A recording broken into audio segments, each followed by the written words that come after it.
تم عید میلاد النبی کہتے ہو، ذرا شرم آنی چاہیے اس بات پر. کیا یہ عید میلاد کا تذکرہ اللہ کے نبی نے کبھی کیا اپنی زندگی میں؟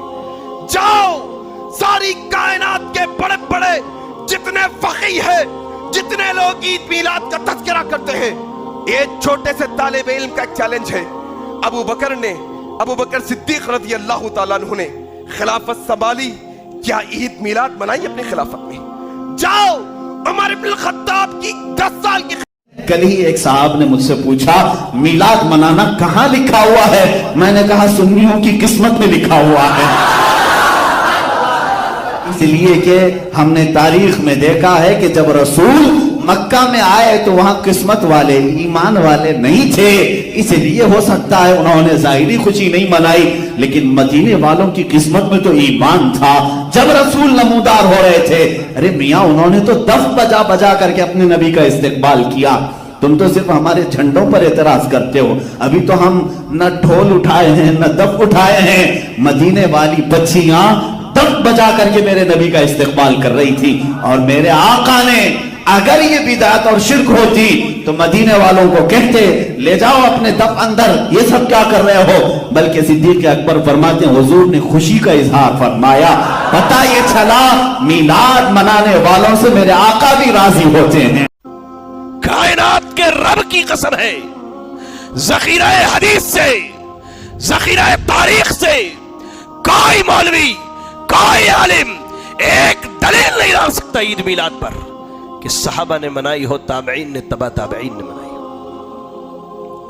ہاں میں تمہیں دلیل لا کے دے سکتا ہوں، ہاں میں تمہیں دلیل دے سکتا ہوں کہ انہوں نے منایا، کہ جن کے تم آج دعوے کرتے ہو کہ ہم شیعہ سنی بھائی بھائی ہیں، ان شیعوں نے منایا، فاطمیوں نے منایا، عبیدیوں نے منایا. ہمارے پاس اس کے دلائل موجود ہیں.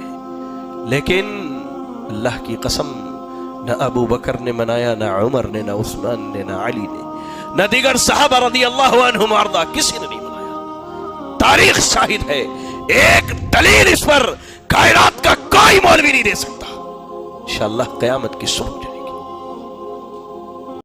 اب آپ مجھے بتائیں کہ ایرے غیروں کے بچے پیدا ہو تو خوشیاں کی جاتی ہے، کہیں تھوڑی کہیں زیادہ، لیکن خوشیاں تو ہوتی ہے یار. پھر آخر میں پوچھنا چاہتا ہوں، تیرے گھر میں پوتا پوتی پیدا ہو تو خوشیاں ہوتی ہے، اور آمینہ کا لال پیدا ہو جائے تو پھر خوشیاں کیوں نہ؟ آخر وہ کون سا موقع؟ میلاد ہی کے موقع پہ تو خوشی ہوتی ہے. اور میلاد ولادت کو کہتے ہیں، پیدائش کو کہتے ہیں.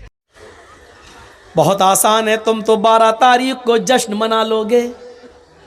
بہت آسان ہے، تم تو 12 تاریخ کو جلوس نکال لو گے. بہت آسان ہے، تم تو 12 تاریخ کو خوشیاں منا لو گے. لیکن 12 تاریخ کو فاطمہ رضی اللہ تعالیٰ عنہ کے آنکھ سے نکلنے والے آنسو تمہیں کبھی معاف نہیں کریں گے. یہ 12 تاریخ تھی، ربیع الاول کی 12 تاریخ تھی. ہم اپنی 12 تاریخ پہ نظر ڈالیں اور اس 12 تاریخ پہ نظر ڈالیں، اور کچھ کہنے کی ضرورت ہی نہیں. حالات ہمیں اس کہنے کی اجازت بھی نہیں دیتے ہیں. میرے بھائیوں سنو کیا کہتی ہیں فاطمہ، وا کر بابتا منا جا برب بندہ.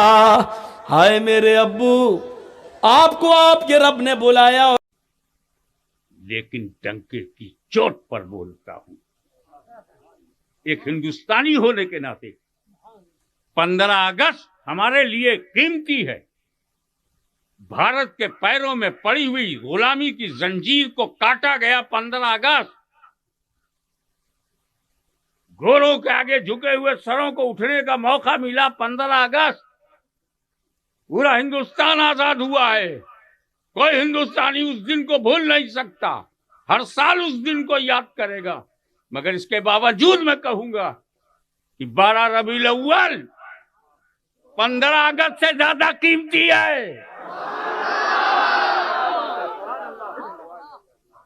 وہ اس لیے کہ 15 اگست کو ہندوستان آزاد ہوا ہے، 12 ربیع الاول کو سارا جہان آزاد ہوا ہے.